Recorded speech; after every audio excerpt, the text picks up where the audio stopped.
Sam Ziegler. I'm Director and President of GreenSeam. We're a nonprofit organization based out of Mankato, Minnesota. And partner with the Chamber of Commerce, Visitor Bureau, and Downtown Partnership. We focus on entire southern Minnesota and northern Iowa. So really want to welcome you all here on National Ag Day, National Ag Week, right? And so National Ag Day is just a great time to recognize and celebrate ag all across the United States. And so purposely we picked this day to release information, release data to be able to share and think about and reflect on. And so we're in our 6th year of this report. And some of you that are familiar with it will probably know this, but those that don't, it's kind of why would we create this report? Why do we need to do another data set? And it's really about, it started with one of our committees that we have, Business Expansion and Retention Committee said, we're missing information when it comes to the entire food and ag supply chain, the ecosystem. That doesn't quite tell us all the story. We have great data and reports from USDA in their survey that they do with agriculture and farmers. We have good data and information that's available from our Department of Employment and Economic Development that looks at many ways of looking at different things, but we're really missing, when you look at food and ag in rural Minnesota, what does that total supply chain look like? And how do you take a snapshot in time to really understand what's happening out there for you as a business or an organization to reflect on, but also for our government and elected officials to go, what's opportunities are we seeing out there? What are challenges out there? Can we do anything about that? So it's for a little of both. It's also for GreenSeam to say, what are some gaps that we can do as an organization? And other organizations in the room, you can take it back and do the same thing of going, hey, this was a unique point called out or talked about, let's highlight or let's think about it deeper. So that's kind of really the why that's behind it. So this is our 6th year. It's our first time announcing it up here at the CFAN's St. Paul campus, and we're happy to do that. What I want to give an extra thank you for is, this report would be possible without us spending time and dollars and resources, and so really do appreciate our 3 sponsors on this, Clifton Larson Allen. We have Southern Minnesota Initiative Foundation and Southwest Minnesota Initiative Foundation. So really thank you for that opportunity. Next here, I want to invite up my dear friend Mary Buschetti to give a little welcome from campus here. So with that, Mary, the floor is yours. Thank you, Sam. I feel like a current student. I got my little notes on my phone here. Well, again, my name is Mary Buschetti. I'm the Director of Alumni and Constituent Relations here in the College of Food, Agricultural, and Natural Resource Sciences, for those of you who haven't met before. And I would like to welcome you here to the University of Minnesota and the St. Paul campus. On behalf of our Dean, Brian Boer, who was unable to join us today. Brian is a member of the GreenSeam board, and I'm a proud member of one of the committees. I serve on the Talent Recruitment and Retention Committee, and a few months ago I was talking with Holly and Sam about the challenges for some of those of you that like to go to the Ag Day Gala that Farm Bureau hosts. It's a bit of a challenge, Mankato, St. Paul, and so we're saying, what if we hosted you on the St. Paul campus? Can we give it a try? And so I just want to say thank you to all of you who took the time to come here and be on the St. Paul campus. Give yourselves a round of a hand for me. I just wanted to share a little bit also about the St. Paul campus. First of all, how many of you have been on the St. Paul campus before? Okay, there's quite a few. How many of you is the first time? All right, welcome for the first time. Welcome back in the future. If you're ever interested in seeing behind the scenes a little bit, we hosted the Minnesota Farm Bureau board last spring, and they had a chance to look inside the soil testing lab, the seed processing center, the plant growth facilities. There's a lot happening on the St. Paul campus, and if you're not connected, you really don't know. You don't know what's going on in these buildings. So you're always welcome. Reach out to me, and I'd be happy to set up a visit for you. CFANs, if you don't know, we're primarily based here in the St. Paul campus in addition to the 10 research and outreach centers around the state. We have just under 2,000 undergrads and about 500 graduate students that study here on campus. And if you're really interested in research and you didn't know about it before, come back on Thursday afternoon. It's our 3rd annual research symposium. There'll be 90 plus students, faculty, and staff presenting their research from food science, I see you, Jeff Stamp, to animal science, to forestry, natural resources. So come on back, you're welcome. So with that, I just want to thank you again for being here, and have a wonderful afternoon.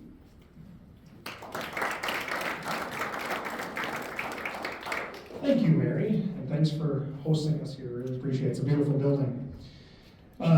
So now I want to move ahead forward to our first speaker here, guest speaker, Commissioner Thom Petersen, Minnesota Department of Agriculture. For those who don't know, he was appointed back in 2019 to this position from Governor Tim Walz, and then reappointed as the process goes here in 2023. Peterson is a longtime resident of Loyalton Township, so Pine City, Minnesota, where he lives on a horse farm. He just doesn't live there, he works a horse farm. Before being appointed to commissioner, he served as Director of Government Relations for Minnesota Farmers Union, and worked for members both in Minnesota and Washington, D.C.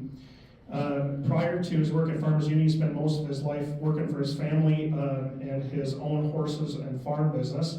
For those who don't know, he has an awesome setup that is unique to what you think of horses, because he has, what's the name of it? Miniature horses, but but it's the pulling. Carriages type of thing. So it's pretty awesome. So, and him and his wife Alana live there with their 2 sons, and they've competed at the state fair for over 25 years, which is pretty awesome. So with that, welcome Commissioner Petersen.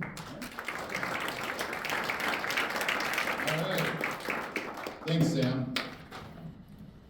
I have to update that state fair thing. It's actually 40 years, and I'm hoping to get my 42 years. I'm hoping to get my, if you show an animal or participate in the state fair for 50 years, you get a pin. And I don't know if I have 8 more years left, but I'll see what I can do here. But it's really fun. I actually drive through the state fair when I come here because I love the state fair.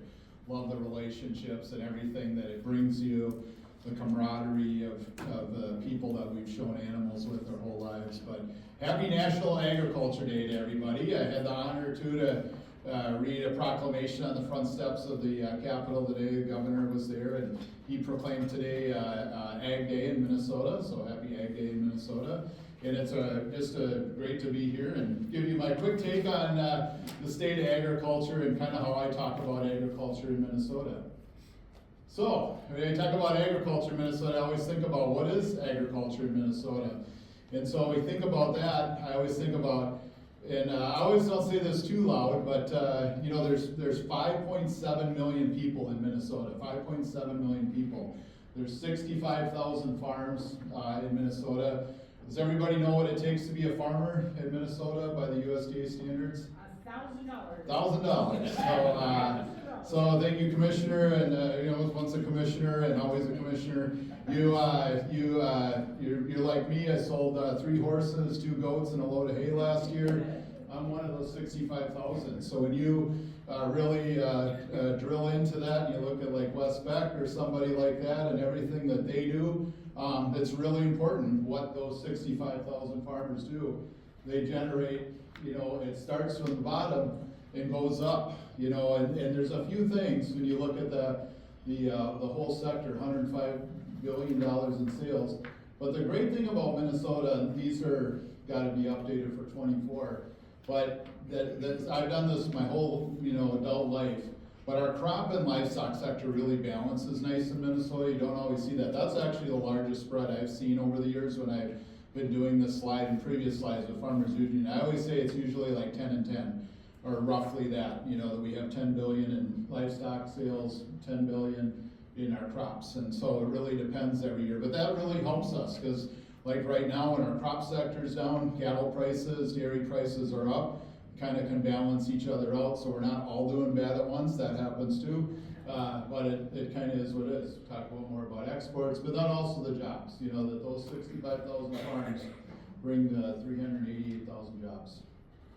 And then we always are very proud about what we, you know, I've learned this too, as we get to our national meetings, we talk about what we're number 1 in, and we can talk about being number 1 in sugar beets, really, you gotta read this very carefully because we're #1 in turkeys raised, not by pounds, and you probably saw when we go to the White House with the turkeys this year and everything, and I always have to be very clear about that. We actually have the most turkeys, so we can say that. But, and then green peas, sweet corn, but in the high value commodities like hogs, we're #2 in that. That's a really important high value. Corn, soybeans moved up ahead of Nebraska and some of those, and of course like ethanol production. And then the other ones, I just say, the ones we've kind of struggled in is dairy. We've kind of remained similar.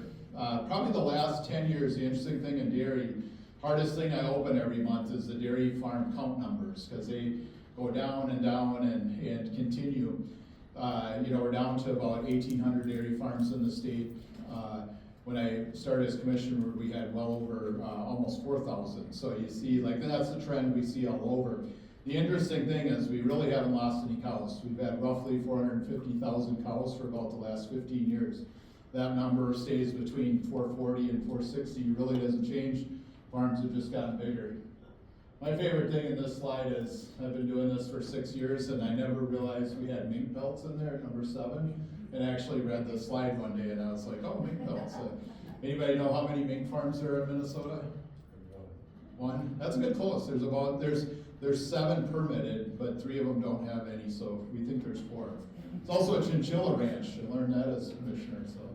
And then of course, you know, it's kind of, you know, also very proud when you get to go to our national meetings, things like that. We get to brag about Minnesota, that, you know, we are home to, you know, CHS, Hormel, Land O'Lakes, Cargill, all of the ag and food sector companies. And one thing Sam mentioned food. I don't have a slide on this, but one thing I think is a really interesting trend is we have cottage food licensing at the Department of Agriculture. And that's somebody I always think of that's gonna make jams or jellies and sell them at a farmer's market, or sweet Bloody Mary mix or whatever. And when I started, we had 4,000 licenses. We have 10,000 licenses now. And so we've upped the cap to, I think it's $81,000 what you can sell, and then help those people move into the next phrase. But of those 10,000, and a lot of this came at COVID when people are at home and they had time and they're doing this. But as I try to hit about 25 or more farmers markets around the state a year, and it's really interesting to go and visit with people who are selling cottage food. You get one thing if you're Thom Petersen citizen walking around. Some people might notice me and everything. And then if you're Thom Petersen commissioner, you get a whole nother line. People say, here's my cottage food license, there's no milk in this. I'm like, I'm not the police, I'm here to see. Well, what struck me is really interesting to see that of those, you know, 10,000 people, maybe 5% of those people want to take that into a big food company. They have a dream of their cake in a bottle being the next big thing or whatever. But I just think it's really an interesting development that we're seeing because of COVID. I always throw this in too because we think of, you know, I'd say like our commodity agriculture, bigger scale, but we have really thriving things such as our Minnesota Grown program, where we have 1,300, almost 1,400 members, where you can go and put in that I live on St. Paul campus here and I want to buy beef locally and find the closest person. Really great thing. Or in Pine County, we can do that. We have over 375 farmers markets, 120 CSAs.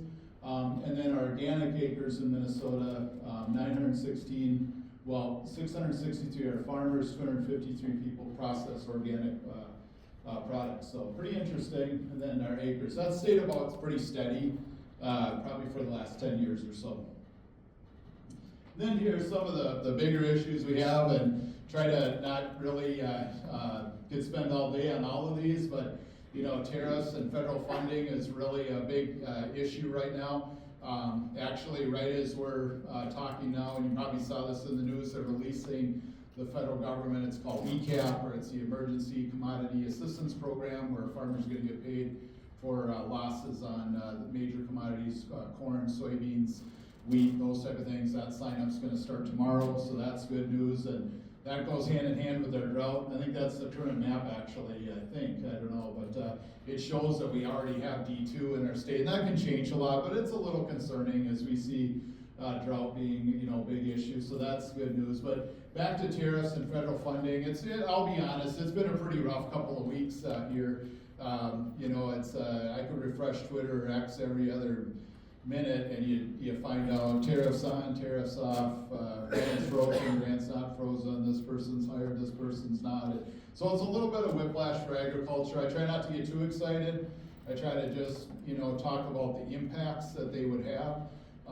You know, obviously Canada, Mexico, and China are our biggest agriculture exporters. Actually, I'm going to introduce, I can tell her, Canada's our biggest exporter for agriculture. Mexico inched them out in last year, just barely. So, but we'll sell something and get that up there. But it just shows, you know, how important those markets are. We're very integrated with Canada, especially, but also Mexico. We ship a lot of corn. They're #1 export market for turkeys. You know, ethanol's been growing to both countries. Of course, you've heard a lot about potash, but a lot of things have been happening there. We've raised things about potash, that tariffs come down, and so we're working on that quite a bit. Federal funding and grants are also a big issue. We have, you know, probably seen millions of dollars of grants, even through the department, that are frozen or canceled, and so we're looking at options there and everything. And again, trying to explain what do those grants do, what are the impacts that they make. So pretty interesting thing. And then animal diseases, very important issue. We actually have like an incident management team, we actually met yesterday. And so it's the Department of Agriculture, Board of Animal Health, the USDA, the University of Minnesota is a very important piece of that. And our partners to go through exercises and things. Minnesota is unfortunately very well prepared to deal with avian influenza. Steve Olson went through that years ago, and we were actually able to secure some funding through the first time that we had avian influenza in 2017, and previous years that we've had. And so we kind of continue to go through this. And so it's really interesting. Minnesota's been hit the hardest. We have the most cases, but we also have the most flocks of turkeys. We don't have as many chickens, and so right now everybody's upset about the price of eggs. We remind everybody about turkeys and the impact on that. Knock on wood, we haven't had a case for a month, but it's really interesting. When I sat on my couch on Sunday and was resting, and my wife was all excited because there were swans in the river and birds in the tree, and that gave me a lot of anxiety, I told her, because that means the migration's starting and we're gonna see birds. And for sure enough, later that day I got a text from the Department of Health that they had a detection of high path in the wastewater in the Rochester area. And then this morning they had one in Red Wing. So we know that the virus is circulating, but to what level is it gonna impact us? And so we continue to watch that. We're also, maybe you've seen, we're testing milk or dairy farmers, or all dairy farms in the state. We're on our 4th week of testing that, and we have not found the virus in dairy. But in California, remember when I said we had 1,800 dairy farms?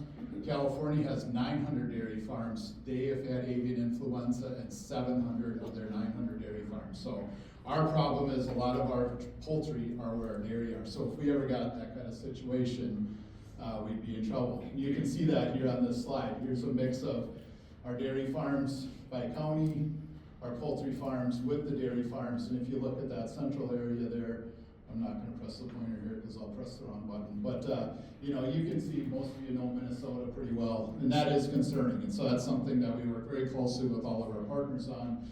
And again, the university here is very important with testing and all the different things that they do to support that. And I think I actually went through most of this. We're part of testing milk and working through that, so always pretty interesting. And then we're going through our legislature right now. You've probably seen agriculture, our budget, which GreenSeam goes through to and everything. The agriculture budget in the state of Minnesota is about 1/3 of 1% of the budget. And so when we look at, you know, the 26-27, we have a surplus, then we have a budget shortfall projected. And I always say projected, and you have to think about, you know, there's a rainy day fund that's full, there's all kinds of things that could happen, but you have to be prepared. Our budget's pretty simple. We don't have big changes in our budget, except we do have a reduction for our green fertilizer program. And so we're kind of what I call a status quo budget, and that's what I think what we're gonna see in the legislature for a lot of different agencies this year is a status quo budget. Then I just wanted to highlight trade again one more time. This is just really important.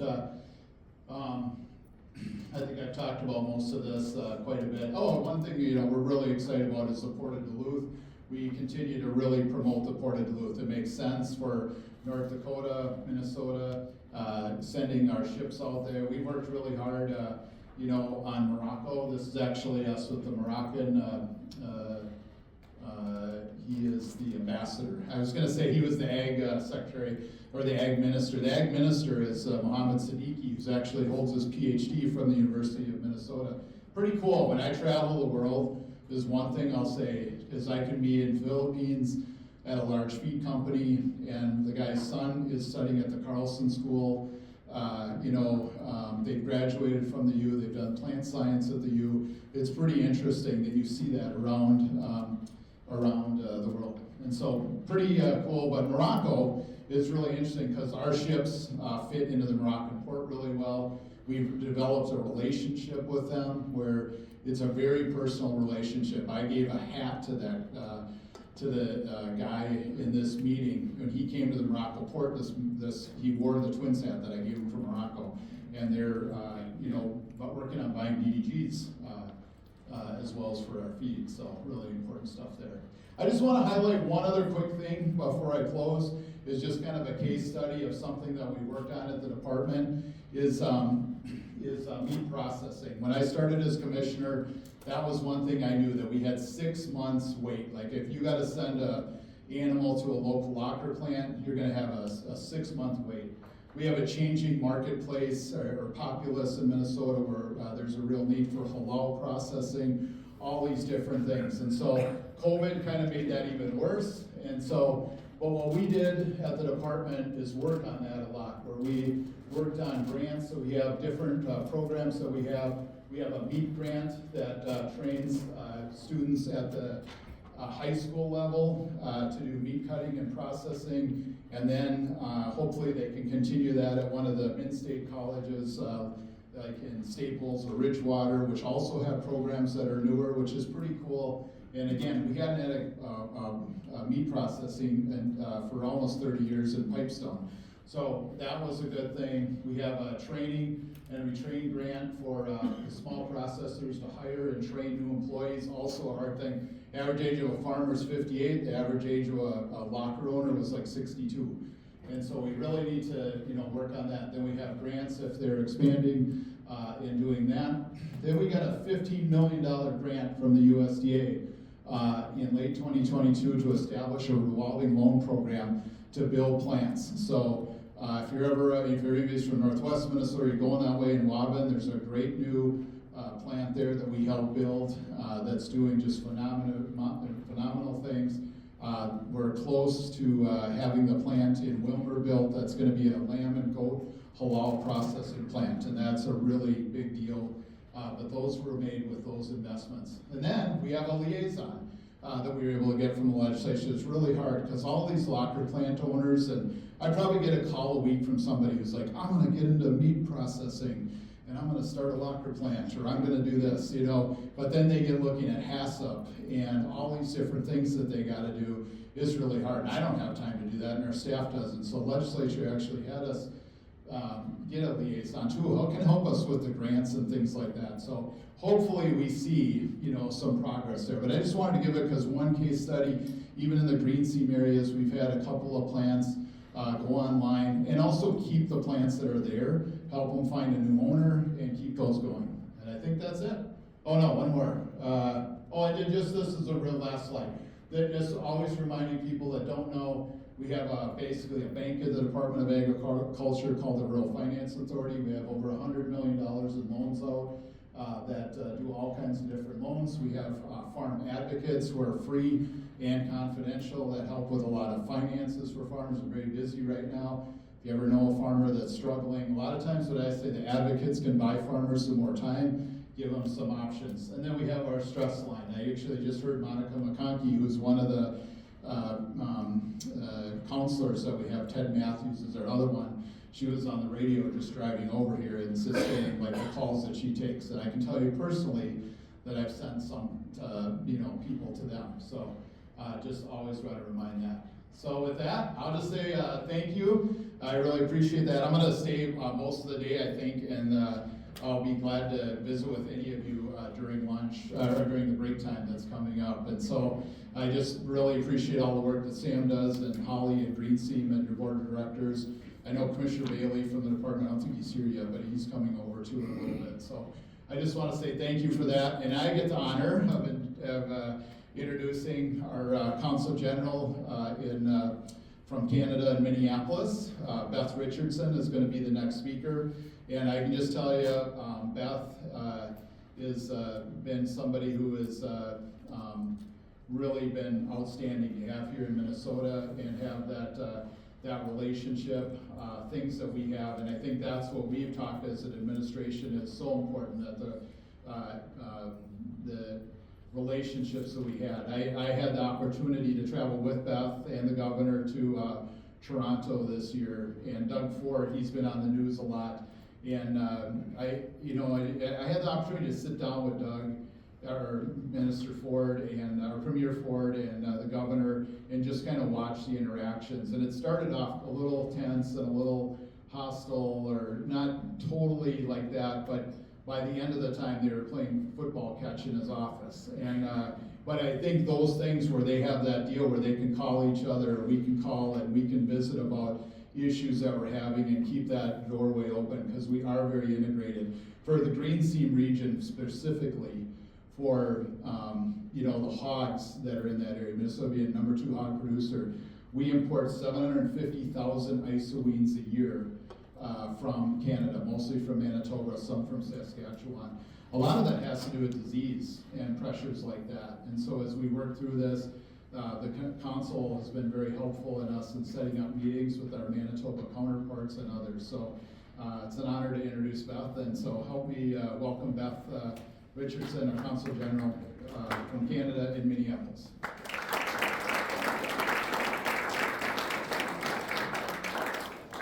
Good afternoon, everyone.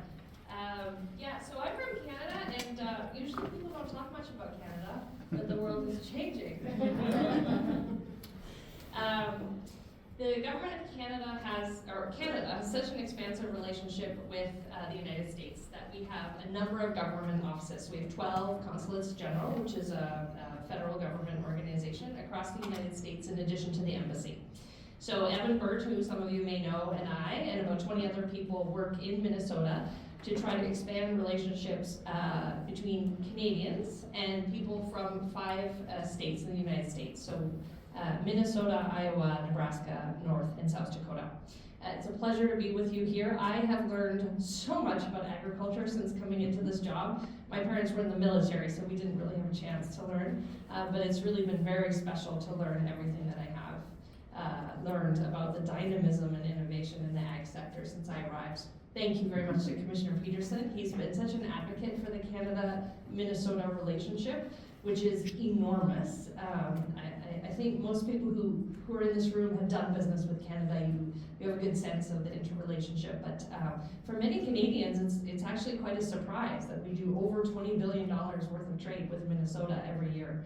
I want to thank GreenSeam as well. Sam has been a very important educator for me at the Consulate General to understand the situation a little bit better, and it's great to be with everyone on National Ag Day. I want to start by saying I get that farming and agriculture is tough. It's tough with rising costs, lower commodity prices, labor shortages, an aging population. It's a crutch in many different ways on both sides of the border. So I want to start by saying thank you. Thank you for your commitment to this sector, for making sure that Americans and Canadians have food security, energy security, health and prosperity. I think it's such a long line between growing food and buying it at the supermarket that sometimes we forget the amount of investment and effort and commitment and dedication and getting up at 4 a.m. on a Saturday comes with that. So I do want to acknowledge everyone in this room and your contributions to that. So today I'm going to talk about tariffs maybe a little bit.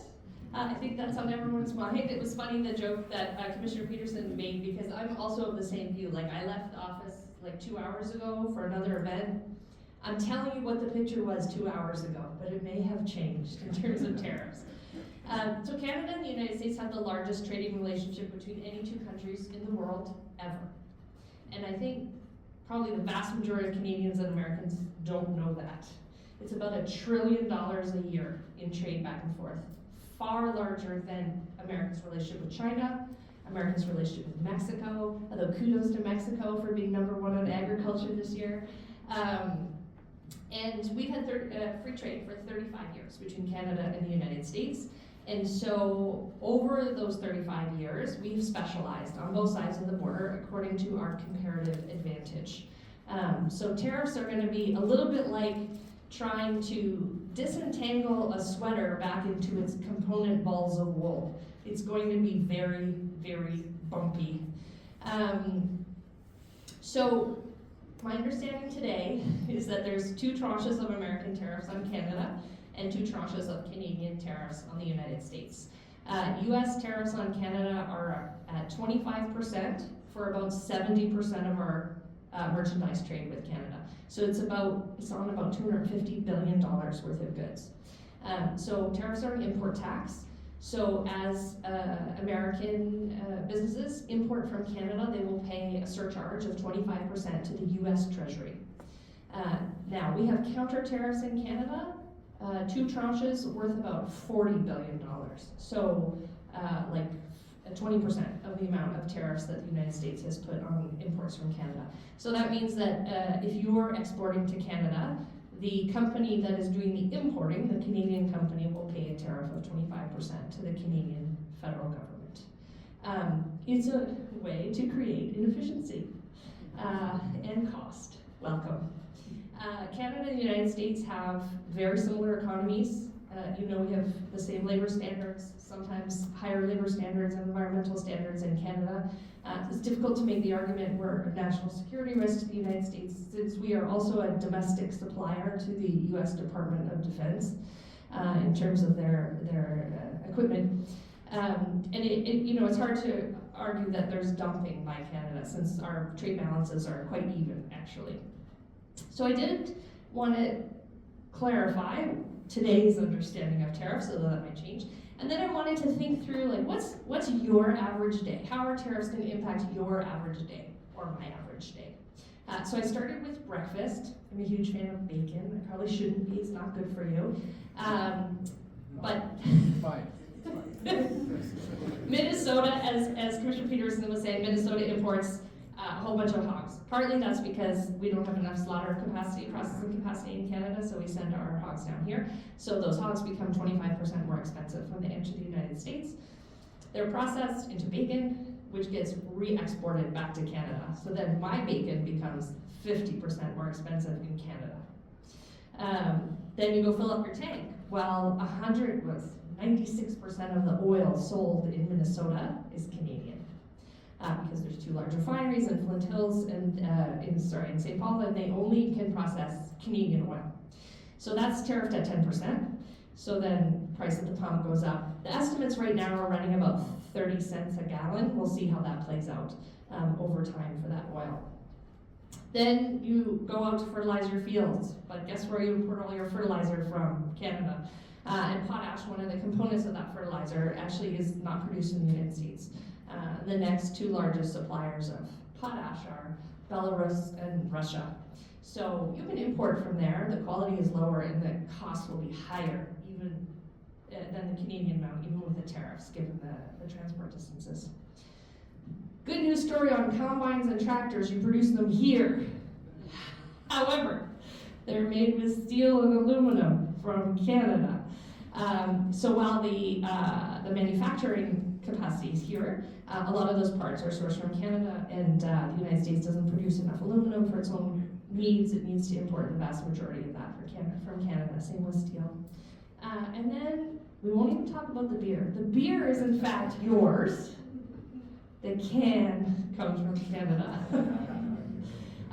So I wanted to give you a sense sense of just how integrated we become without even knowing it on an everyday basis. And what that's going to do for us. So 70% of Canadian exports to the United States are inputs, right? Like the beer can that gets full of beer and then goes to the liquor store. Cheerios, you likely know Cheerios are Canadian oats, milled and processed in the United States, sent back to Canada. So we have this across a whole range of sectors. And I have to say, Canadians are really worried about this. I'm sure you've seen on the news. Canadians are really worried. It's going to increase our costs, and it's going to make our supply chains unpredictable, unreliable. I think Americans also need to anticipate higher costs. And I will say, for the record, and I have said many times before, we do not want this. This is not going to help us in terms of the Canada-US relationship to become, it's not going to help us become more efficient. It's not going to help us feed the world. It's not going to lead to energy security on either side of the border. So one thing we want legislators to know in the United States, and we spend a lot of time doing this, is just how integrated our economies are. So we can try to find an off-ramp to this dispute as it appears to be, and get back to each doing what we do best, and really being complementary in our economic relationships, in agriculture and in many other fields, so that we can grow and prosper together. So that's what I wanted to share with you. Thank you.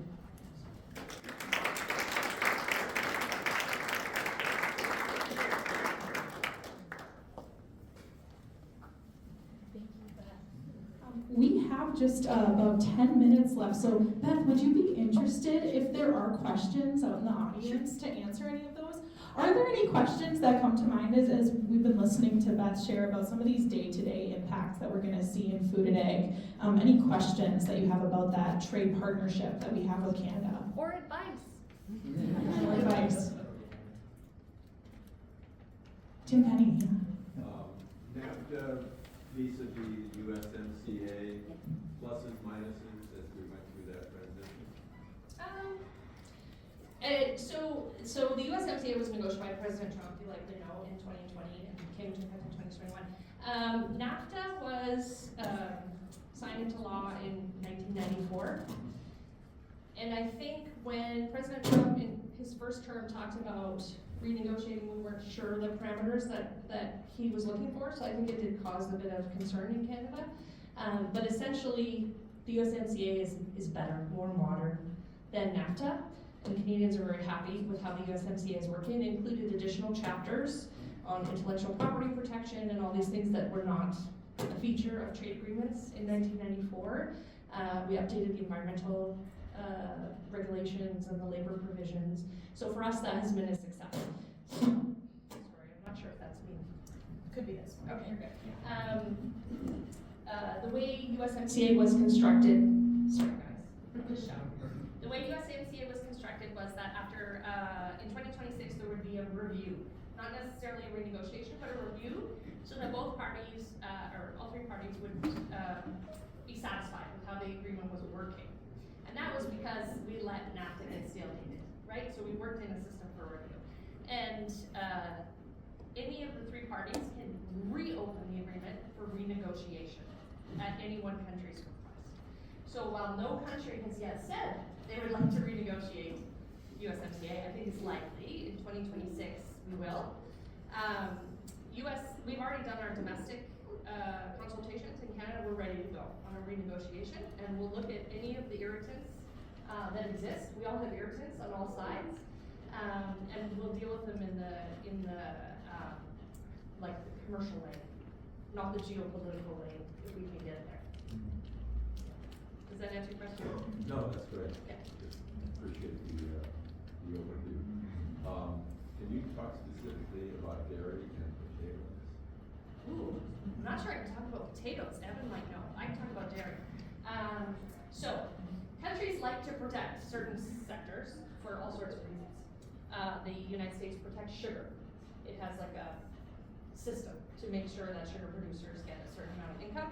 Canada does it for dairy. And so we have what's called supply management, which means that producers can only produce a certain amount, and the price they get for that is guaranteed. So it helps smaller farmers in Canada, smaller dairy producers. And then in our international trade agreements, there are quotas. This is super technical. If anybody wants to know more details, Evan will tell you the details. But anyways, there's a tariff quota for each country or groups of countries.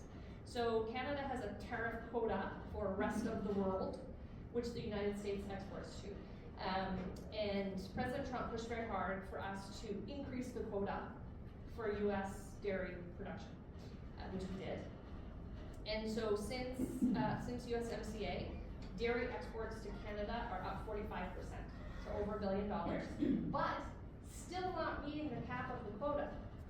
So there's more scope so if you export tariff-free up to the maximum of the quota, and then over the quota, you pay tariffs, pretty high tariffs. If any of you are on Twitter, you see there's a list floating around of like, they tariff our milk 275%. That's over and above the top of the tariff quota. But the US has never met the tariff quota. I.e. they've never export enough to Canada to trigger any tariffs. So, for any dairy producers in the world, in the room today, export more. There's still room, and I'm sure it's going to come up in the USMCA renegotiation, and we'll deal with it. Any other questions? All right, well, join me in thanking Beth for joining us.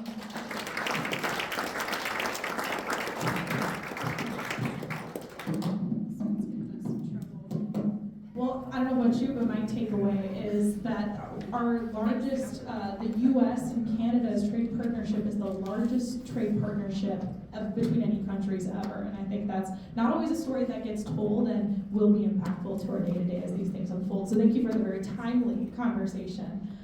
Well, with that, we are going to take a quick break. We're going to regroup at 2:20 and then get into the meat of the report. You'll see there's some handouts in front of you, the State of Ag report, as well as some handouts from the Consulate General of Canada to the U.S. So feel free to take a look at those as well. There's some great factoids in there, and we'll see you in 20 minutes. But I want to echo Sam and say thank you for being here. Happy National Ag Day. We're excited to share the results of this research that we conduct annually of food and ag businesses across Minnesota. This is one of the few things that GreenSeam does that is meant to encompass all of Minnesota food and agriculture, even beyond just the GreenSeam region. So I want to thank those who participated in the research. Thank you for taking the survey. Thank you for being part of the focus groups. That's so important to make this report something that we can use and that public and private entities that serve food and ag businesses can use as we continue to try to make Minnesota a really great place to be a food and ag business. It already is, and we're here today to find out how we can do it better together. I want to thank Minnesota State University Mankato for being our research partner on this project. Without them, this research wouldn't happen. They're the ones who are hosting the survey. They're the ones who are facilitating the focus groups and advising to really be able to create the highest quality report that we can. So thank you we have a few folks in the room from Minnesota State University. Thank you for being here, and thank you for partnering with us on this work. I want to welcome up DQ Spencer, Dr. DQ, to share about the focus group findings of this year's survey. So please join me in welcoming him. And I didn't say DQ is Director of Agribusiness and Innovation at Minnesota State University Mankato. Welcome. That's me. Thank you, Holly. Let's see, it's got to work. All right, we're good. Thank you all for being here. Happy National Ag Day. Right. So I am DQ Spencer. I'm going to just give off greetings and the focus group results. Basically, it's going to be the same thing that you'll notice in your report, but just summarized.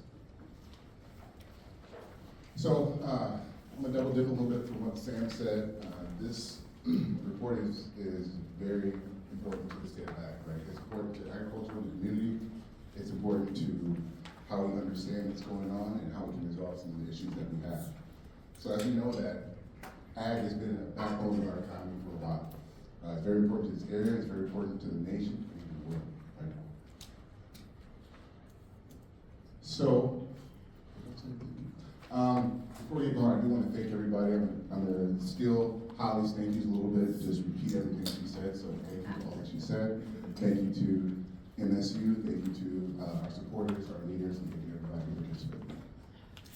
So our focus group talked about several topics, ranging from human capital all the way to innovation, right? So how we conducted the focus groups have been the same. So I've done the focus groups for 3 years, which is pretty interesting to me. I was able to see some of the trends and data analysis, some of the patterns, and kind of make a little bit of assumptions through them. So some of the topics that really came out, like I said, were human capital, profit, risk, infrastructure, legislation, and of course innovation. I already thanked you, so I'm not going to thank you guys again. You thanked all day. Thanked out. Talking about the focus groups, like I said, I think we had 9 focus groups? 9 focus groups, which is a lot, right? So thank you all for participating. 9 focus groups. We started with semi-structured questions, and from those questions, we kind of deviated and went to discovery and really understood some of the challenges. So some of the key challenges that we observed were going to be human capital. And I'll touch on this later in this slide deck, but this is interesting because we have seen this. I've done it for 3 years. I have seen human capital on the challenge list for a while, but this year, I noticed the data was a little bit different. I'll get into that a little bit later. What was the most interesting to me is that I don't recall ever hearing much about profit and input costs, right? And so kind of piggybacking on things that Beth and the commissioner discussed, I believe this is related to some of the things discussed, right? Also grouped in that is going to be risk and uncertainty. Infrastructure has kind of been steady, the same issues. And legislation, again, always have been discussed, but different issues kind of come about. So diving right into human capital, challenges in attracting and retaining talent due to low unemployment. And yes, this has been something that we've experienced before, but right now we're experiencing a little bit differently, right? We're finding more candidates, more talent, but we're not getting the right talent. We're not getting the quality. They don't have the skill sets we need, the work ethic, or characteristics. So this leads to the second one. Employers are forced to kind of raise their wages, benefits to compete, which is creating a little bit of a poaching environment, right? So I don't know if anybody's experiencing that right now, but if certain organizations and institutions have a little bit more resources, they're able to get better candidates because they're able to offer more. These are really impacting, from the data, this is really impacting some of our local business owners, our local farmers, because they don't have the resources. So some of the things that have been done to kind of offset these challenges with human capital, getting in front of students early and often. We have groups that have helped us at MSU, like SACE, getting in front of the students, coming to career fairs. I don't know if you've all ever mentioned or seen Nathan's tractor at his events. Have you ever seen his tractor? So that is actually the best thing. And last time I saw it, I believe we were at the Green thing, and there were so many kids lined up, right? Which is a problem, because I had to skip them all to get to the tractor. So internships has been one of the most successful way that agricultural industry and businesses have been converting students to employees, right? So again, things are being done. I know I'm working in the School of Ag, and we're looking to get real life feedback from the industry, right? What kind of programs do you need? What kind of skill sets are you looking for? So I've been tasked to help design more programs that really can answer some of those questions for you, the industry, right? So the next one, as I discussed, this one really wasn't prevalent before. So looking at increased input costs and supply chain, this challenge has created a lot of worry and anxiety for a lot of people, right? So this was very heavily discussed throughout the focus groups. They're seeing more and more of the squeeze on their profit. They're feeling more and more of the squeeze on where they're going to get their materials, their supplies from. It's really affecting the whole ecosystem of the ag industry right now. So some of the risk that's been increased from these, it's really causing prevention of growth. Just because they don't know how much they're going to have, they don't know what to expect, and it's preventing them from creating a strategy that allows additional growth. So looking at the last few years of data, I would say that this is probably the most interesting topic, excuse me, of this focus group because it kind of appeared out of nowhere. Right? It came up, but it was heavily discussed. So this is going to be a key challenge coming up. Heading to a place where we all have some space in, right? Some risk and uncertainty. The data did indicate that the political environment is creating the most uncertainty and risk in their strategies. Another topic that wasn't as heavily discussed last year was the reliance on immigration and labor work. A lot of the farmers and business owners rely on immigration and labor for work. And so some of the questions that they were asking, how can we be ensure that the visas will work? How can we ensure that we'll have enough resources to operate and really grow our business? How can we ensure that we'll have labor and resources to have a business, right? And ultimately, many, not all, but many said that because of this risk and uncertainty, it created a conservative strategy for the business and they didn't know if they were gonna grow or not. So again, kind of going back to Beth and Commissioner's point, it impacts the whole ecosystem and we really have to look to find some resolution for this. So the infrastructure is pretty much steady for 3 years, right? Communities are still having problems building up their local communities, especially in rural America. Not all communities, but some. They're having problems attracting big names and big organizations. Child care has been a bottleneck, I want to say the last 3 years at least, to the point where it's preventing people from re-entering the labor force, right? A lot of families are making tough decisions whether they have to find daycare or stay at home with their children to raise their family, and that's really creating a lot of tough points. It's putting people in a position where they have to make these hard decisions, and it's impacting our labor force, it's impacting our business, it's impacting how we feed our families, right? So, one of the main things for this is that community investments are needed for growth, but again, we'll go back to risk and uncertainty. It creates an environment where we don't know if we can invest in our community right now and how much we can invest, which is very detrimental. Right?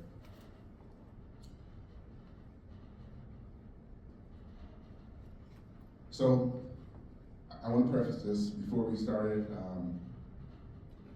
the focus group. We had some ground rules, and one of the ground rules were that this isn't a political rant, this isn't a political debate.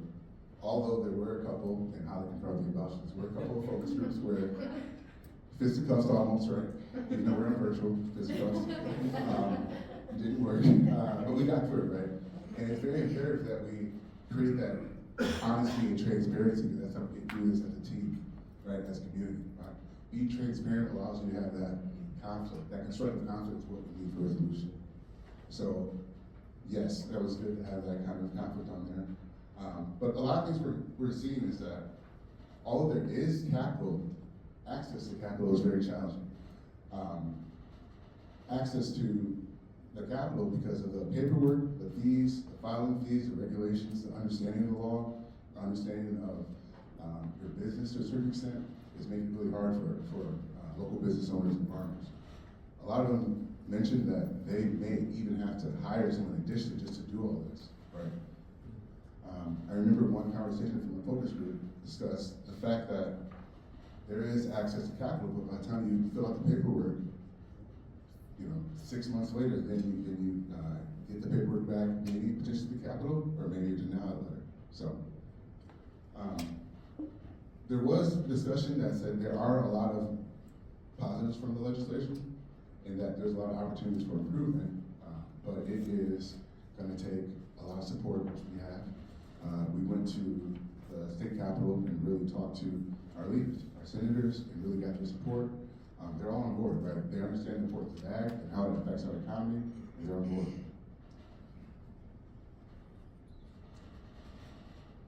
So entrepreneurship was, I believe this was the last topic. And this was one of the main things that I really liked discussing, right? Because there was so many positive conversation that came out of this portion. It's just the resilience, perseverance that is shown throughout the agricultural community, right? we're seeing that the ag community can get through anything, right? We've been through depressions, recessions, tariffs, and we come out on top, right? We have to keep doing this, we have to keep being innovative, we have to keep growing, we have to keep resolving the issues, moving forward from business problems and making them good solutions, right? One of the things that is really helping in innovation is going to be technology. I know that the technology is very, very critical. Also, technology is used to kind of recruit, get in front of those K through 12s, right? They love the drones, they love the tractor combine. I do too. They love pretty much anything you can do with a screen that looks like a video game, right?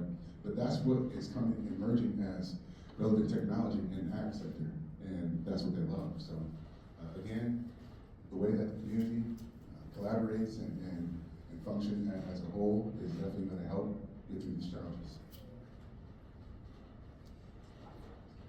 So, like I mentioned, a lot of it is kind of repeating what Commissioner and Beth discussed, is that we're seeing challenges, but we're also seeing opportunities. There's room for growth, and there's room for opportunities, right? Room to relieve some of these challenges, but a lot of it is through hard work, perseverance, and looking to secure the future. How can we impact the future? How can we impact that next generation? And what can we do to continue to grow in the agricultural sector and community?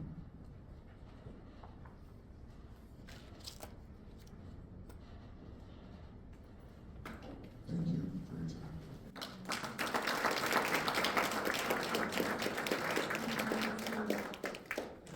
time. These focus groups were held all the way from Marshall, Minnesota to being located up here in the cities, to constellations of people on a call from the far reaches of the state. It blows my mind how similar these issues are, that kind of in Minnesota, that surpass geography and even reach up to our neighbors in Canada, which means there's an opportunity to reach some of these solutions together. So thank you, DQ, for laying out some of those findings.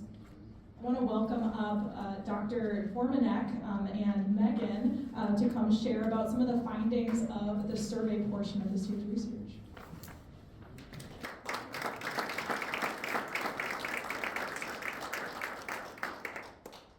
And sorry, Megan, I didn't have a title or anything written out for you, but Dr. Steve Formanek is Assistant Professor of Management at Minnesota State University, Mankato. Thank you. So I teach in the agribusiness program at MSU, and Megan, I should give a little introduction to her as well, but she's the president of the Ag Today Club at MSU, and has many other attributes as well. I'm sure she can add as well. So together we're going to present the side that is about just sending this out by email to people and anonymously responding to survey questions, but they also do add in their own flavor of comments as well to kind of supplement along with the focus groups. So from there, I'll let Megan continue on, and I'll come back later. Perfect, thank you. So the purpose of this survey was to kind of get a general feel for how businesses in the agricultural community felt that the agriculture and food sectors were heading. We had nearly 300 respondents, which is quite a bit, all across from 69 counties in Minnesota with a completion rate of 76.5%. So we had a pretty good turnout for the survey. Who responded to the survey? So 33% were made up of crop and livestock farmers, another 19% were within the professional services industries, and 10% were within the manufacturing industries. Majority of the survey respondents were either owners or managers of businesses who all had an annual revenue of under $20 million. And as I said, out of the 69 counties represented, we had the most respondents from Blue Earth, Hennepin, and Waseca. Overall state of agribusiness. So as you can see on the graph, 63% agreed that agribusiness was heading in the right direction. So that is a good number because that is over half of the respondents. 20% remained neutral and 17% disagreed and thought that agribusiness and food was not heading in the right direction. So then we can ask ourselves why. So it came down to the three main bullet points here. So the first one being economic and commodity prices. So a quote that a respondent stated was, "Commodity prices are low and focus on global trade is needed. We need to input prices to come down and labor availability to go up." The second challenge that we saw were challenges related to regulations, policy, and government, in which a respondent stated, "We are feeling a lot of uncertainty about how federal policy will impact our industry." The last main concern was consolidation, farm size, and generational shifts, in which the respondent stated, "Farms are getting bigger and town populations are getting smaller," all of which are all very valid concerns, and hopefully we can address those more moving forward into next year. Pass the mic along here. Going back and forth here. All right, so I get to play around with these nice little graphs here and kind of show you what's been happening over time. So when we do ask them, where do you think the ag is going in the future, we also ask them, well, where were you, this previous year as well. So it's really nice that we have these graphs here where we can say, well, okay, what did you think was going to happen? The forecasted growth, which is the lighter color here, and then what actually occurred, right? So here you can see early on for people who actually were saying there was going to be growth, the percentage of people saying there was going to be growth, we see that they're actually underestimating there to what actually occurred in the first few years of this decade. And then later on, because we're at this nice high in 2022, where a large percentage of people were experiencing growth, then we see that, well, we saw that it was going to go down a bit, but it went down more than they anticipated. And now there's a real, going along with DQ, there's some apprehension there, risk and all that people are seeing, and they're not looking too optimistic, I guess, in terms of the growth side. And then this is the flip side of everything here. So this is the percentage that we're forecasting declines and so forth. So you see kind of the opposite sort of impression there from the previous graph to the left.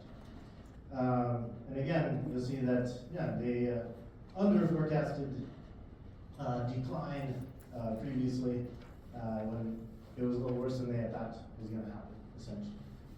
Yeah.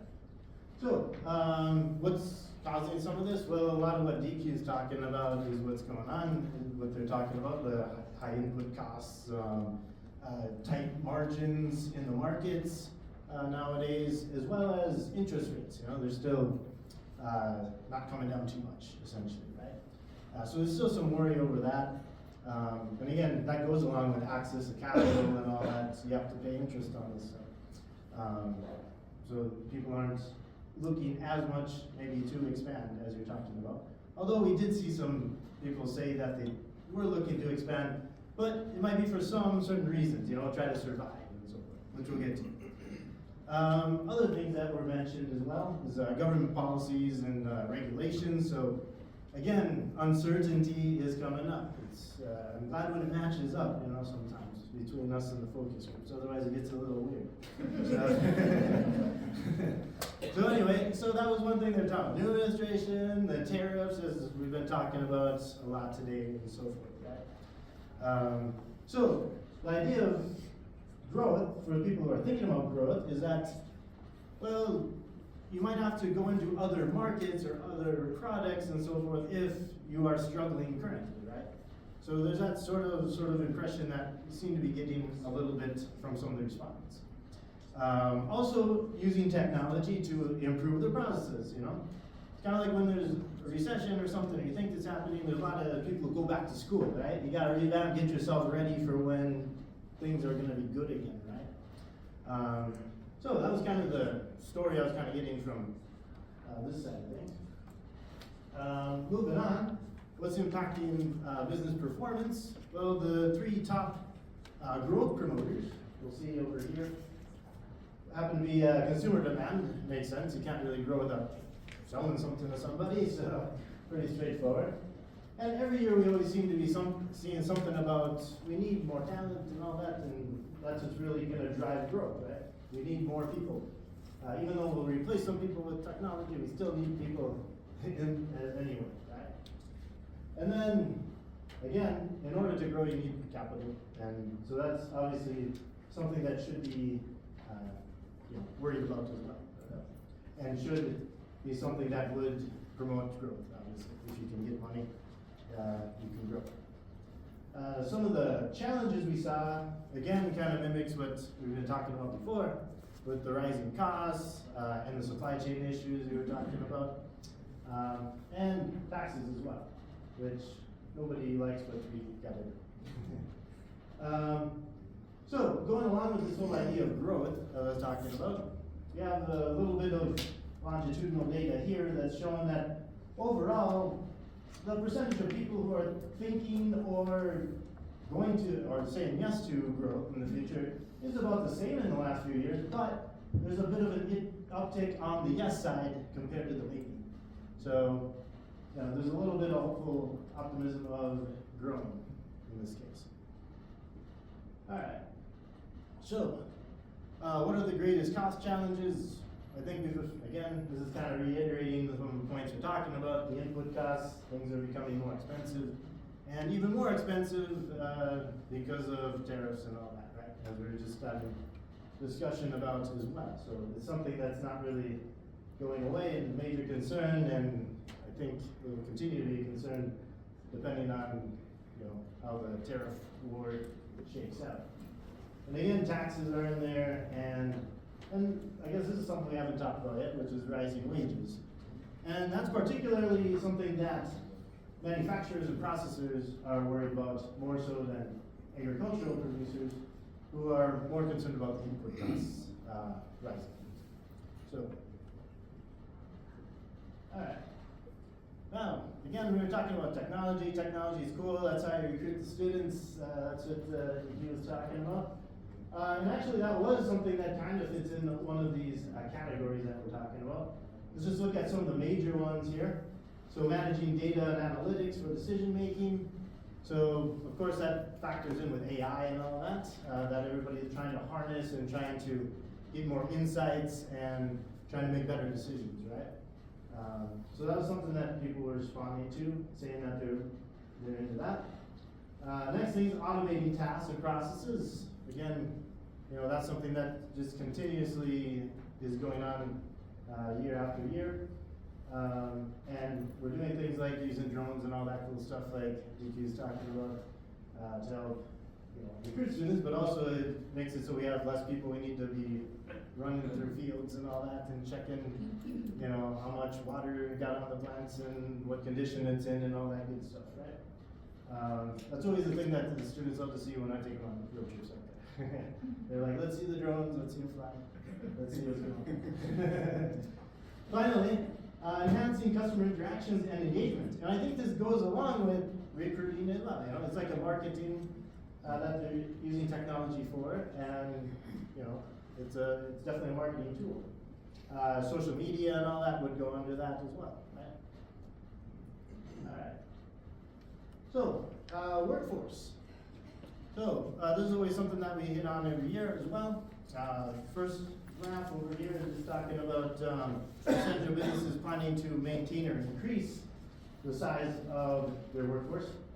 And we can see the increase is not really going in the right direction, I guess, in terms of that. In terms of what we would hope for seeing growth and everything. We're seeing more about maintaining, actually, so it's not like businesses are saying that they're decreasing their workforce so much, but they're just kind of being a little safe right now, let's say, right? And again, kind of mimics what DQ was hearing in the focus groups. Then some other things we're looking at too. Generally speaking, the educators in my region are aligned with the talent needs of regional businesses. This is a new question that got added this year, which is really nice to see whether things are matching up to what people are needing. We see that 56 agree, but there's a lot of room for improvement. Neutral and disagree over here. So, we can try to help bridge that gap for those 17% for sure, and the ones who are just neutral about it, and it'd be better to have more enthusiasm that it's aligning, the people are aligning to what we need, right? And finally, percentage of respondents offering a career discovery opportunity. So these are the different type of opportunities we provide to students. Internships is always a seems to be number one. Part-time jobs here, career fairs, but we shouldn't, take away these other areas too, like company tours. Again, this is how you, especially if you get into like middle schools and grade schools and things like that. This is how you get people, to do these other things, internships and part-time jobs and all of that, right? So yeah, all these are very important and kind of shown within the survey as well. So I think from there, we're gonna go on to internships a little more. So Megan, go for it. Yeah, so within internships, 75% of respondents that had an internship program were either satisfied or extremely satisfied with it. Most respondents pay their interns an average of $15 to $19 an hour, and another quarter pays their interns $20 to $24 an hour, which as a college student, that's a pretty good number. Most businesses value interns' work ethics, attitudes, soft skills, business experiences, and agricultural experiences. We can look at the graph here, and 51% states that the key benefit to having an internship program is growing their talent pool. Another 21% stated that the key benefit was developing others. 15% stated capacity. 11% stated additional project work, and 2% had another response to say. With the bar graph, we can see that over 50% of internship program challenges are finding qualified applicants. Over 40% voted that having the resources to support interns was the main challenge. Over 20% stated cost was the main issue, and over 10% had another answer or stated that they didn't have any challenges. Going along with the impact of policies and regulations, which has kind of been a hot topic for today, we can dive into some of the helpful policies that are coming out. So Minnesota tax incentives and credits. So the Minnesota Department of Agriculture's Beginning Farmer Tax Credit really helps to ensure that young farmers and business owners are getting those tax cuts that more well-established farmers have to pay higher taxes, so it helps young farmers not to have to pay those hefty taxes. And the IRS's Section 179 deduction laws helps to invest money back into businesses. USDA state programs in the Farm Bill, so local and regional food systems grant, AGRI value-added grants, and Minnesota grown programs, as well as the USDA's Agricultural Research Service, are all very important moving forward, so we can learn how we can better ourselves and step forward on the right foot. Sustainability incentives and biofuels. So Federal Renewable Fuels Standards Program, financial support for cover crops, and E15 are all important moving forward so that we can learn more about sustainable farming and learn how to have more of a green thumb moving forward. Some harmful policies and regulations are taxes, environmental regulations, labor and employment regulations. All are more in depth in the booklets. But taxes, as a college kid learning about taxes in my agribusiness finance class right now, they are very confusing, and I cannot imagine how confusing it can be, especially while owning a farm or business. So learning how to clear those up and make them a little less complicated will be important for 2026. Environmental regulations, a lot of the challenges with environmental regulations right now is that there are many different hidden corners and pathways that turn farmers who aren't familiar with environmental regulations away from wanting to become more environmental friendly. So learning how to incentivize farmers to want to become more green and environmental friendly is important. And labor and employment regulations, they're costly and administratively burdensome with some of the new employment regulations coming up. Tax challenges, so the three main tax challenges that were voted are property tax, income tax, and payroll tax. So 38% of respondents ranked that property tax was the #1 issue. Crop and livestock farmers are hit the hardest with a 6% increase in values and land values in Minnesota since 2024. That is a big increase since land prices in Minnesota are already expensive as is. So that 6% increase is not very helpful. Proportional increase in farm income has not offset these hikes, and challenging weather over the years, lower crop prices, and lower yields.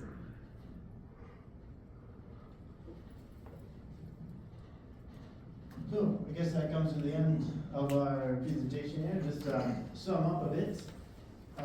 We still see, 61% of businesses seeing growth in all this in 2024, and some cautious optimism. Obviously, not a whole ton in terms of some of the graphs that we saw, but not too bad. Again, highlighting economic uncertainty, commodity prices, government policies. This all kind of drives the forecast. There's some fear going on going into this year. Some of the challenges, like we're saying, rising costs remain the top concerns, with capital access and workforce being the key things that they need in order to be able to expand, is what they're saying the most here.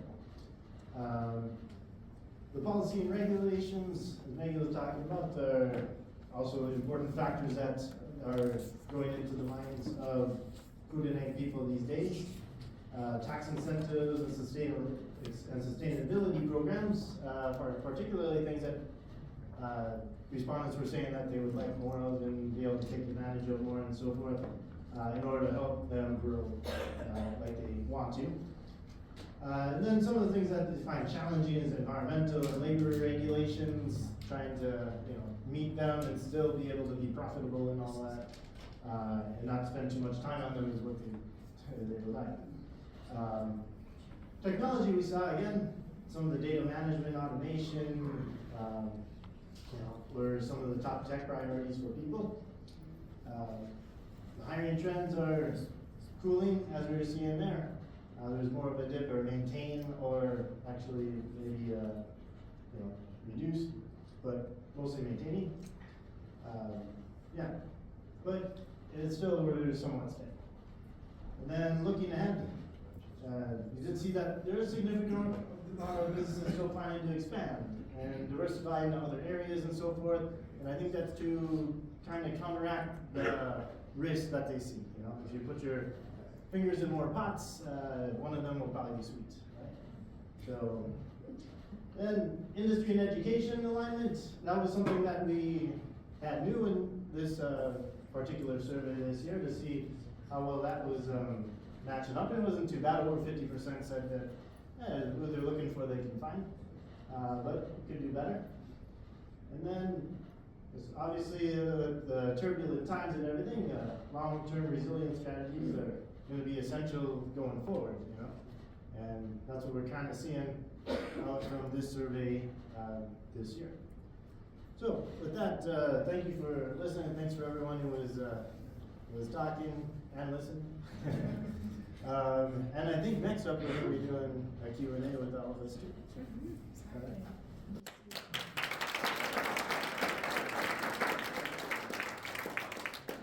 I'll invite a DQ up as well, because there may be questions related. Feel free to take a seat in the chairs over here, you guys.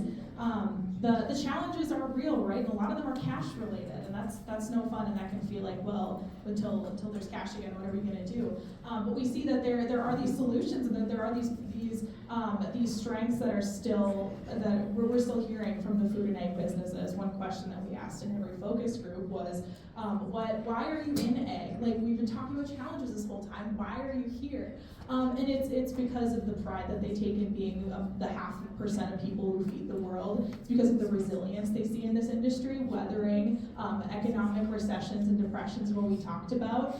It's about the how personal it is, that this is food that we're eating, this is fuel in our cars, this is fiber we're building with, and the how integral that is to all people everywhere, and wanting to have that empowered place of being part of that industry. So we see that side of it, but we're also with this with this human talent issue that we've been talking about, and that we will continue to talk about for another 3 decades while we're on this demographic cliff. We're seeing that there's real strategies that businesses can adopt to be able to be in a more comfortable place with the hiring challenges that we're having. And some of it's that low-hanging fruit of getting out to the U of M, getting out to Minnesota State University, getting out to the school, your public schools, and getting in front of those students and just telling them what you do before they're at that real career decision stage. We see that that's less utilized of a strategy than internships, and internships cost more. All it costs is some time. So that's a major takeaway that I hope we can take from some of this research and this talent conversation we're having. I want to turn it over though to your questions.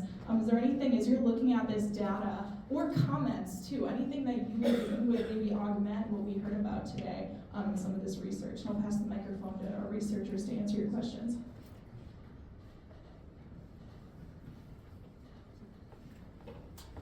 Kind of building on what you were just talking about, the new talent. Well, we've got Megan up there, a college student, right? President of the Ag Today Club. What draws you to agriculture? And what do you hope to do with what you're getting at MSU? Yeah, so I can definitely credit my wonderful professors up here with me. I really enjoy, I just really enjoy the agriculture sector because, especially my generation, I feel like there is often a disconnect, as kind of Holly was saying earlier, of that where food comes from and where it is at the table. So kind of learning and how to bring awareness to that in my generation I find really powerful. In my meantime, I work on a dairy and I haul out sows at Schwartz Farms, if you're familiar with them. So I am pretty active in agriculture and just learning. I find it really empowering to learn where my food comes from and kind of be a part of that supply chain.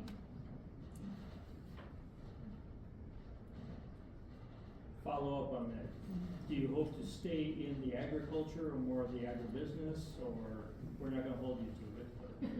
Yeah, I definitely think this is the career path for me. I do kind of enjoy some of those things on policy side too.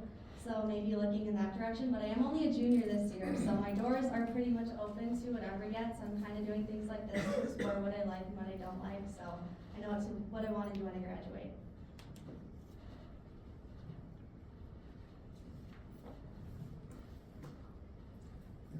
I can ask a question about automation versus workforce. So I'm curious what the focus groups and the survey data tells you about whether farmers, producers are leaning more toward automation in their operations or in finding a way to generate workforce. And in terms of finding a way to generate workforce, I'm wondering if you can unpack a little bit the question about whether it would be useful to have more international people come to Minnesota for workforce. Thanks. So on the survey side, we did see pretty high on the automation side of things, trying to, do things without people actually. Now, I worked on this for a couple of years, so I remember that immigration was coming up before too, and there was issues about visas and all of that, and just from the response that it seemed like this was a big challenge that wasn't really worth it oftentimes. So I think from the feeling I'm getting from the survey responses, as well as just talking to people as well, not from the survey, is that they're leaning a little more towards trying to automate things so that you don't have to worry about this, fluctuation of who's in government, who's gonna allow so many visas or not, and if they're gonna be the right ones or not, and all that. So that's kind of what I've taken away the last couple of years from looking at this and looking at the previous years of the state of ag survey as well. So my background is in HR, so I'll take this from an HR standpoint, and I think the more the merrier, right? I mean, we still have a selection process. We still go through the questions, qualifying the candidates, and right now, what we're hearing is that you're not getting the skill sets and characteristics that you need, so we have to expand, right? And that's to me, it's a viable solution in immigration. There's talent all across the world, not just in the United States, right? So.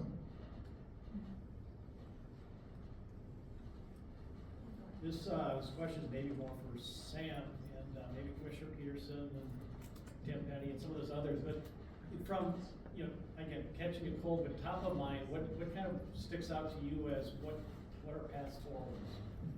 Path forward.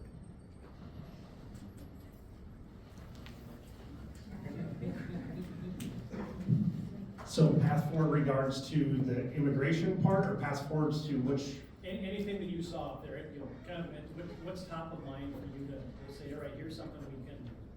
So as I look at these last few years, talent continues to be, an issue. Companies are trying to grow, and either lack of talent is holding their company back, or because they find the right talent, they say they're growing. That was one thing this year that stood out is they're growing because of the talent they have, right? So if talent is there, the internship question that we keep asking has been around, do you have internships?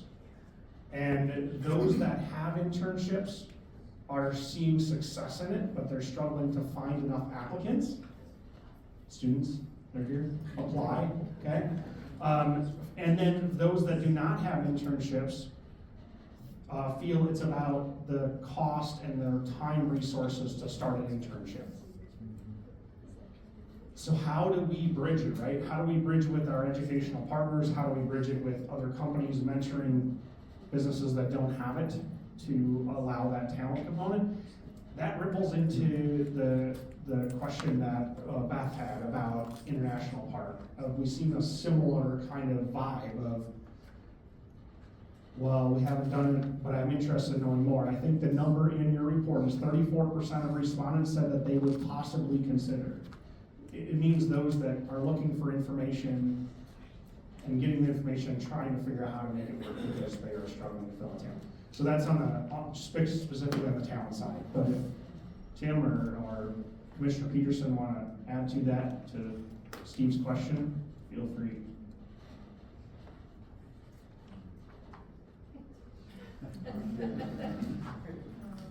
I'll take your goal. I want to contribute to that. A lot of times businesses think about internships. It's a little bit daunting, right? But the main thing with the internship program is getting a good program that fits your business, right? If it doesn't fit your business, it's either going to create busy work for the intern, it's just filing it and recording, or it's not going to add any value.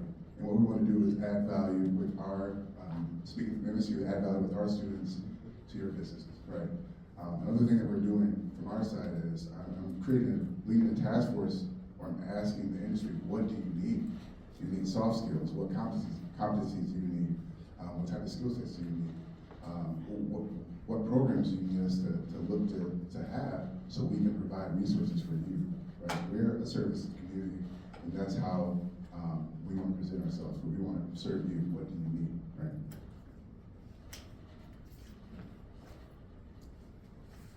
Well, being on the education side, don't tease us any longer, Dr. Spencer. What are the skills you're hearing that best serve, because our students are in the room today, so share with us. You'll see that in next year's report.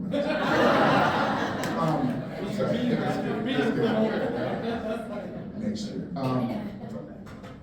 Soft skills, right? And I know it sounds basic, but a lot of people just want people to come to work on time, right? Come to work on time and do the job, right? So we're seeing I'm hearing that we're seeing a lot of employee labor pools that they'll quit without even letting you know. Right? They won't show up to work, they'll show up late. And a lot of employers are kind of handcuffed where they feel they can't do anything because they're already low on talent. They don't have the resources to, okay, you don't want to work today, I have somebody to replace you. You don't have replacements, right? So you have to put up a little bit of stuff. So I think starting with the basics, soft skills, being able to communicate in person, as well as on the phone, as well as email, understanding how to take direction, and then anything else, I think a lot of technical skills can be taught. Right, but that kind of skill set, you have to have, right? Because employers, they're not in the business of teaching someone how to talk, right? They're in the business of making money. So. On the student perspective, so at one of my first ag meetings, I kind of hosted an internships 101 talk. Because personally, I really value internships and what they do for me as a student, and I kind of want to share those experiences with other students. And kind of one thing that I was having a hard time connecting my students to was understanding the value that internships have and how much they make you grow and how much it gets your name out there within the professional industry. So I feel like moving forward, learning how to make internships appeal to students versus that same summer job they've had in their hometown for the past 3 years, to kind of get out of their comfort zone a little bit and take that leap of faith and do that internship that may seem scary or hard.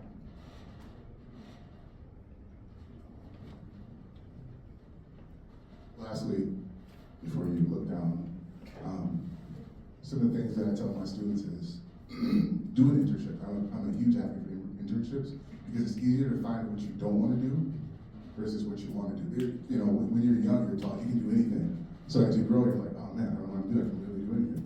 Most of the time, that's not true. Most people can't do everything. But a lot of the time, it's easier to pick out what you don't want to do. Yeah.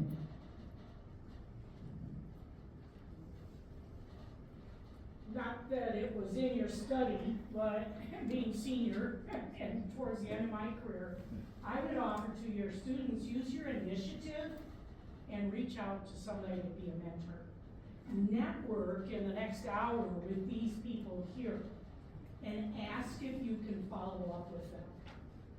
We would be happy to pass on ideas, suggestions, great recommendations. I just saw 3 jobs that I could send to somebody, because I'm not gonna apply for anything, right? So then use your initiative and let us know how we can help you. How many of us would be willing to take a call from a student in this room? There you go. So, great, thank you. Thank you. Sometimes the end is just the beginning. Can I add to that too, and what Megan mentioned about getting out of your comfort zone? I took an internship many decades ago, that wasn't in what I thought I wanted to do. Because it was an internship, it was close to where I lived, you know, everything lined up right. I'm still in that field. So don't be afraid to take that, internship that you think, what you think you wanna do as a junior or senior in college. This is what I wanna do. Well, your path may take you somewhere else. Yeah, and in internships, like, you know, we hire interns, and I just see the value in it. The other one I'd see, and it just reminded me on my walk up from Gortner today, I ran into a student who's gonna do a job shadow with me next week, and I just happened to walk in, you know, with her, and the whole thought was like, not sure what she wants to do, but just wants to spend a day, then decide to do internships. And so I like, you know, being able to provide that experience for a student too, and I know others that do too, because sometimes then they decide like, oh, after a day, one day, sometimes they can see. So that shadow kind of leads to internships sometimes, which I think more people are willing to do that too as well. That's a great point. I echo everything that they've talked about with internships. I think they're hugely valuable for students. Honor that mentor's time, and that intern's time. You know, if they reach out to you, reach out to them, follow up with them quickly. Make sure you show up on time for appointments. I had one that just within the last few weeks did not, and it left a pretty bad impression for that potential internship employers.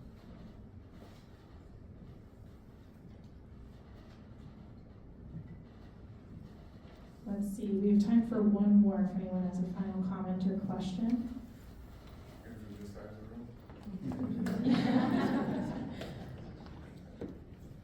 All right, very good. Well, thank you to our research partners again.